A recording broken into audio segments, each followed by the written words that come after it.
Naruto and Kurama, Ichigo and his Hollow, Asta and Libe, all of these main characters have one thing in common. The entity inside of their body hates them. But there is another thing that makes them similar. All of them end up either understanding or being friends with these inner demons. But not Yuji and Sukuna, because he is a real hater. The King of Curses goes out of his way to mock Yuji each time. In fact, he finds him extremely boring, which is why he doesn't see Yuji as a real threat in battle. I mean, Sukuna even found it so hilarious when Yuji was at his lowest while being desperate to save Junpei and Megumi. That's some real disrespect here. Me personally, I wouldn't take this level of disrespect. But why does Sukuna, who praised even Jogo for being strong and made sure to remember Higuruma's name, hate Yuji so much? After all, Yuji is a talent to be reckoned with. Not only is he just a 15-year-old kid who turned into a sorcerer just 6 months ago, but he also has some impressive feats under his belt in that short time. Even when he simply had Divergent Fist in chapter 36, Todo accurately judged that Yuji was stronger than him. He literally became a grade 1 sorcerer without being able to wield his cursed energy that well on the basis of his sheer raw power and talent. In the very first encounter itself, Mahito's foreshadowing that Yuji could see the contours of his soul was only the start for him. He became the natural enemy of Mahito, which pushed both of them to their very limits. But in the end, it was Yuji who was victorious as he won over one of the deadliest curses in existence. What's more is that Yuji also became the first case where a person developed a curse technique despite not being born with it. On top of that, Yuji's ability to soul swap is extremely broken, and since he understands the soul so deeply, aside from becoming a cursed object now, he's the only sorcerer who can pull off a technique like this. As far as being blessed goes, Yuji is also favored by the sparks of black, that is, Black Flash. It was stated in chapter 48 that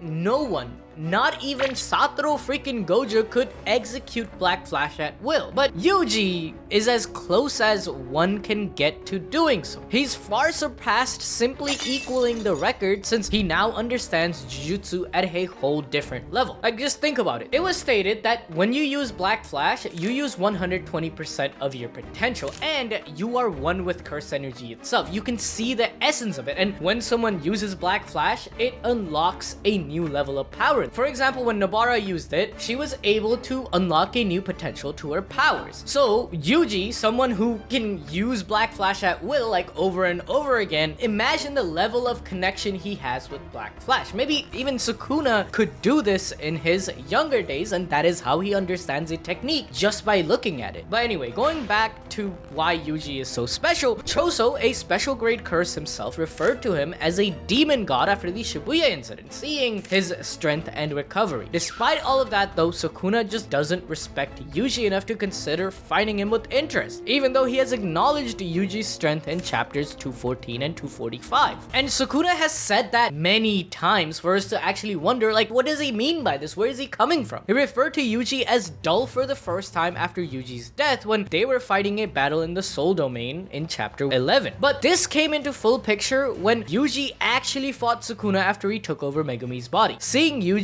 used the metal railing to attack him, Sukuna noted that he was truly a waste man, which is ironic because, well, Sukuna used a similar attack against Gojo. So at the end of the same fight, Sukuna even referred to Yuji as the statue of Harima because he seemed so pitiful, which is crazy as right before this, Yuji had kept up with a fully realized Maki and slashes from Sukuna. These two feats already set Yuji apart from most of the sorcerers, but even then, Sukuna considers it a waste of time to fight Yuji wholeheartedly. In chapter 246, Sukuna acknowledged Higuruma's talent and skill to the point that he even pushed the lawyer to unlock the reverse curse technique on the spot. But as soon as Yuji jumped in the fight, Sukuna legit swatted him away, showing absolutely zero care for his attack. So why? Is this Sukuna simply insulting Yuji because he can? Well, of course not. You wouldn't be watching this video if it was. Cheating karta hai tu.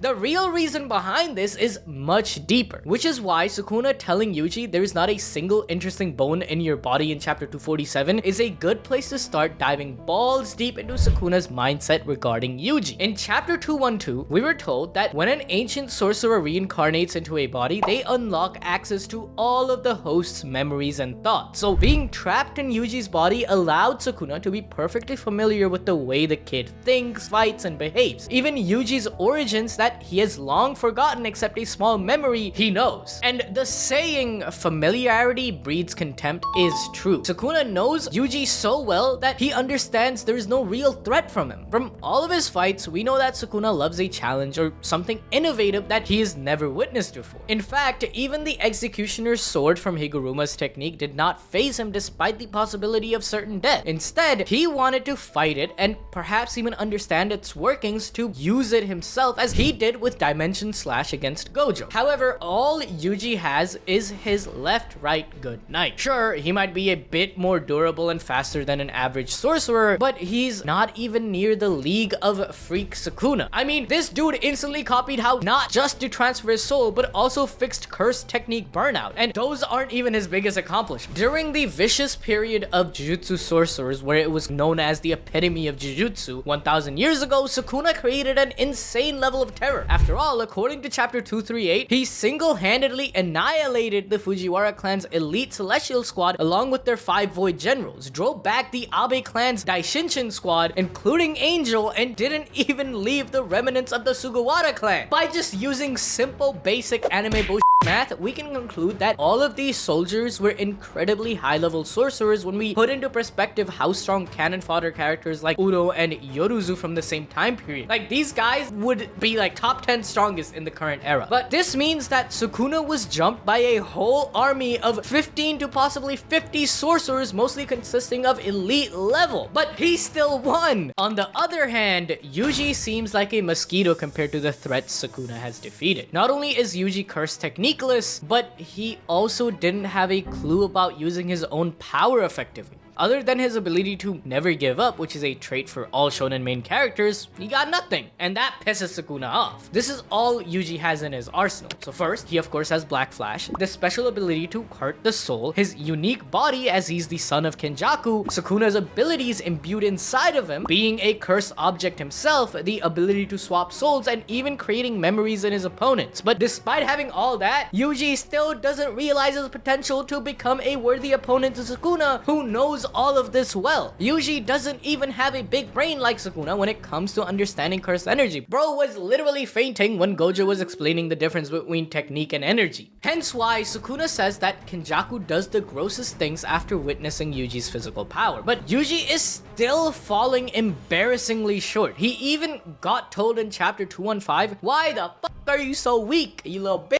Well, because Yuji is simply the prey and Sukuna is a predator. Ever since Sukuna's massacre at Shibuya, Yuji has only thought of himself as a cog in the machine of Jujutsu. It broke him to the point that he didn't care about being alive, as shown by taking unguarded punches from special grade always bet on Hikari. However, Yuji still had to carry the burden as well as the curse handed over by his grandfather and Nanami. Thus, he had to find a reason to justify his existence itself, to be still forgiven for walking his path as a sorcerer, and so he decides to be nothing more than a cog. In fact, Yuji's motivation is to save people, grant them the right to die, and for him to die in a way he wants by being surrounded by others. All of this tells us that Yuji is someone who is deeply influenced by and attached to the people around him. His own development depends on the people he's around, sort of like a herd mentality. Honestly, isn't that kind of what Sukuna does, to be honest? Like, this dude cannot develop himself without others being around him. He couldn't have cut space if he didn't fought Gojo, you know? So Sukuna himself is dependent on other people, so it's kind of a hypocritical point. But let's come back to Yuji. Yuji himself states that he's someone who feels lonely very easily, so he likes to be in the company of others, which is why he set on the journey to become a sorcerer. He had decided to die before he even began, just one of the many selfless choices that he made. Even during his binding vow negotiation with Sukuna in their soul realm, Sam, Yuji only considered the welfare of others but didn't even stop to think that Sukuna could harm him. This level of selfishness is undoubtedly what makes Yuji the most genuine protagonist, but this is completely opposite to how Sukuna views himself. In fact, it goes against the core ideology of Jujutsu itself, as we have witnessed over the story. A strong sorcerer implies having a strong sense of self as well as the capacity to alter your own outlook on what you can achieve as a sorcerer. Only then can a sorcerer surpass their existing limitations in order to achieve new heights of power that are impossible for NPC sorcerers. In other words, impossible should not be a word in the sorcerer's vocabulary if they want to reach an awakened state of mind. And Sukuna is the perfect example of this mentality, and the reason behind this is simple. He's extremely selfish, in contrast to Gojo, who focuses on collectivism. Sukuna is an egotistical king of curses who is also absolutely clear in what he wants and the means he can use. In nature, animals are born with a certain destiny, meaning that they are either predators or prey. A deer cannot opt to hunt the wolf, and a shark cannot choose to eat seaweed. They are biologically hardwired to be exactly what they are, predator or prey, since it is the natural order of things. However, Sukuna chooses to have a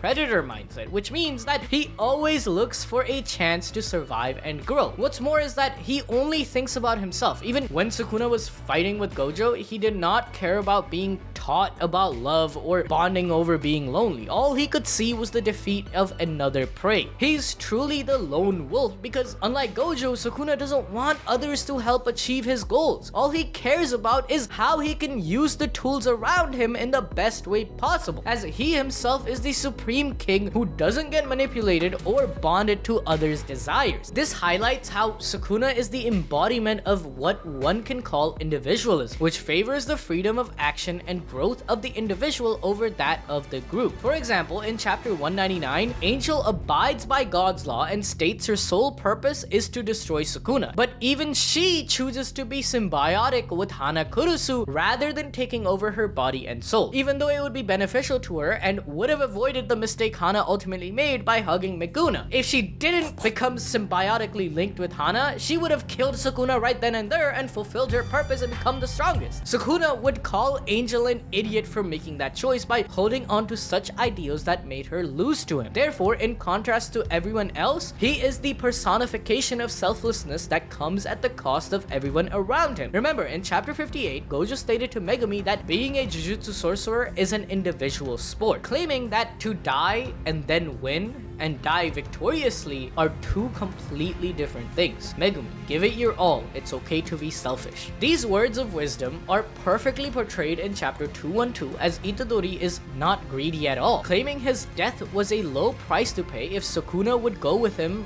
in chapter 200. Ironically, this mentality resulted in the worst outcome. In fact, Gojo further stated that no matter how many allies you have, you die alone, which is ironically the opposite of Yuji's end goal. After all, Yuji has the polar opposite mentality of prey, as he is focused on his misfortune, which is why he is constantly in defense mode and never tries to take an offensive point of view. In short, this prey mindset is rooted in fear. Only weaklings think in fear, giving reasoning and responsibility to strength so they can fight it as a collective, stunting their own individual growth. Looking at this holistically, Sukuna is doing nothing wrong. He's simply living up to his nature as a predator because there has to be someone to play that role according to nature's law. There have to be sorcerers against curses and vice versa. Mahito's philosophy actually applies to Sukuna as a curse because he is what Mahito wanted to be. If Mahito had not been so caught up in his little game with Yuji and not bothered to explain his reasoning, he would have been a fully realized Sukuna as well, because Mahito pointed out the hypocrisy of humans when they assume their lives are more worthwhile and dignified than everything else. What gives humans the right to place themselves on such a pedestal? Simply put, we consider ourselves a superior race because of our intelligence and morality. But according to Mahito, every being in existence has a soul, even plants, making it all equal. This means a curse and a human are not very different because they both exist as an outcome of nature. As a result, the moral high ground that humans have built doesn't actually exist. Similarly, Sukuna claiming to be above everyone else, which gives him the right to do what he wants, actually makes him wrong in killing all these sorcerers. He's also doing what Yuji wants to do, give people a good death. Think about it. Every person or curse Sukuna has killed has died satisfied. Jogo died with his head held high, Kashimo was satisfied with his death, and Gojo literally gave Sukuna the glizzy overdrive for killing him. So what's wrong with Sukuna's method instead of Yuji's when the outcome is the same? Morals do not exist as laws of nature. Humans make them up by acting on their own sense of reasoning. The same morality should apply to curses when they also possess the same level of intelligence. Hence, there should be no difference between a human killing a curse and a curse killing a human following its instinct. Why is one considered right and heroic, but the other is deemed to be completely wrong? If Yuji wants to save everyone and give everyone a good death, then he should be doing that to the curses he killed. Only according to human morals are humans good, while curses are evil. Without the human lens, nature dictates the strong eat the weak, hunts the rabbit as nature guide. This is why Yuji cannot blame anyone for his misery, and instead of focusing on his hatred for Sukuna, he has to focus on breaking his own mental limiters, starting with the cog mentality that Sukuna despises. Yuji has to be selfish for once in his life and not rely on others, since Sukuna himself hates that the most. That is the only way for Yuji to prove himself worthy of being considered a threat and take down the king of curses. As you know, you need iron to cut iron. But if you want to learn how we reached to this point in JJK, you must watch this video explaining the entire Culling Games arc and season 3 of JJK in detail.